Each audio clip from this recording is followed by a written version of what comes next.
अब तुम मेरी पत्नी बनने वाली हो, इतना विश्वास तो करना ही पड़ेगा। मैं जो भी कह रहा हूँ वो हमारी भलाई के लिए है। मुझे हमारे लिए घर बनवाना है, उसकी किश्त के लिए 2.5 लाख रुपए चाहिए। अचानक से मेरे पापा की तबीयत बिगड़ गई। क्या कुछ पैसों की मदद हो सकती है? देखो, अभी मैं ऑपरेशन सिंदूर में बिजी हूँ। अभी मैं किसी से नहीं मिल सकता। इन सभी इमोशनल बातों का सच्चाई से कोई वास्ता नहीं है, क्योंकि मैट्रिमोनियल साइट पर कुलदीप उर्फ नवीन सिंह ये बातें हर उस लड़की से बोलता था जो उसके झांसे में आती थी। कुलदीप खुद एक सिविल इंजीनियर है। वो 4 साल में लगभग 20 लड़कियों को धोखा देकर लाखों रुपए ठग चुका है। उसके पास मिनिस्ट्री ऑफ होम अफेयर्स यानी गृह मंत्रालय का फर्जी आईटी कार्ड मिला। बागपत पुलिस कुलदीप को बुलंदशहर से गिरफ्तार कर चुकी है। आरोपी कुलदीप के खिलाफ बागपत की एक युवती ने शिकायत की थी। युवती को आरोपी ने अपना नाम नवीन सिंह बताया था। युवती ने पुलिस को बताया नवीन ने जीवन साथी और मैट्रिमोनियल साइटों पर खुद को सेना में मेजर बताकर अपना प्रोफाइल अपलोड कर रखा था। आरोपी पिछले 4 महीने से बात कर रहा था, शादी करने का वादा किया, बाद में इमोशनल ब्लैकमेल करके 2.73 लाख रुपए की ठगी कर ली। पुलिस ने मुकदमा लिखा और कुलदीप का लोकेशन ट्रेस किया। पता चला कि कुलदीप बुलंदशहर में अपने एक परिचित से मिलने आने वाला है। पुलिस टीम पहले से अलर्ट थी। जैसे ही वे 14 अगस्त को बुलंदशहर पहुंचा, चौकी निवाड़ा के पास से उसे दबोच लिया। इंजीनियर कुलदीप बुलंदशहर में जिनमाई छतारी का रहने वाला है। परिवार में पत्नी, भाई, पिता और माँ है। उसकी एक 9 महीने 10 दिन की बेटी भी थी, जिसकी बीमारी के चलते कुछ दिन पहले ही मौत हो गई।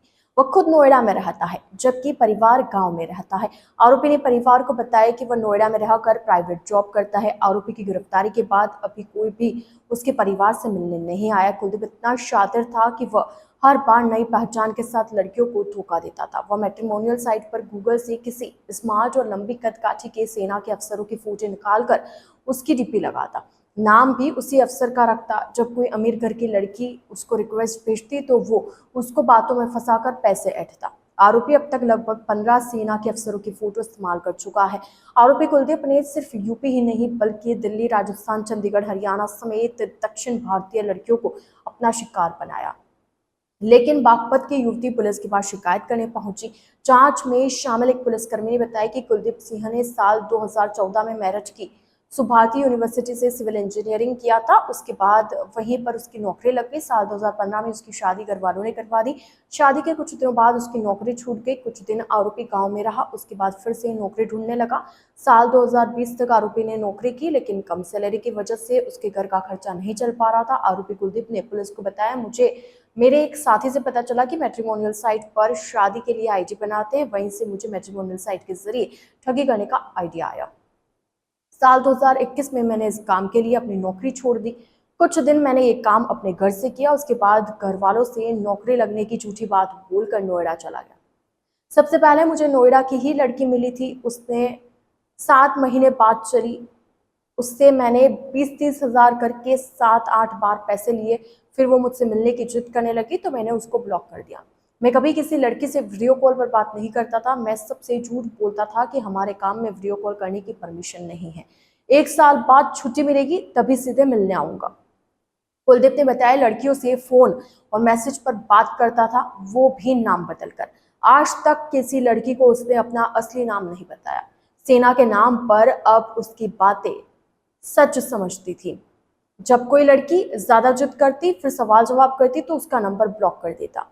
मुझे एक लड़की अंबाला की मिली थी। अभी जब मई में ऑपरेशन सिंदूर चल रहा था तभी उससे बात शुरू हुई। वो लड़की मुझसे मिलने कश्मीर आने की बात कर रही थी, बोल रही थी मुझसे सामने से मिलना है। मैंने ऑपरेशन सिंदूर में बिजी होने की बात कहकर उसको कुछ दिन रोका, लेकिन फिर वो पीछे पड़ गई तो उसको ब्लॉक कर दिया। बागपत वाली लड़की 4 महीने से टच में थी। इस लड़की को मुझ पर शक हो गया था। सीओ अंशु जैन ने बताया कि आरोपी कुलदीप के पास से 2 mobile, 3 sim card, 2 Aadhaar card, 2 PAN card, 2 driving licence, 2 debit card, 1 credit card, 1 ID card और 1610 रुपए नकद मिले। आरोपी ने अपना जुर्म कबूल कर लिया। हम लोग अन्य लड़कियों का पता लगा रहे हैं जिनके साथ ये ठगी कर चुका है। इसके बैंक खातों की भी जांच की जा रही है। 4 साल से ये ठगी का काम कर रहा था, लेकिन पता नहीं क्यों किसी लड़की ने शिकायत नहीं की। अभी जो केस दर्ज हुआ है वो नवीन के नाम से हुआ है। यही नाम बताकर इसने बागपत की लड़की से बात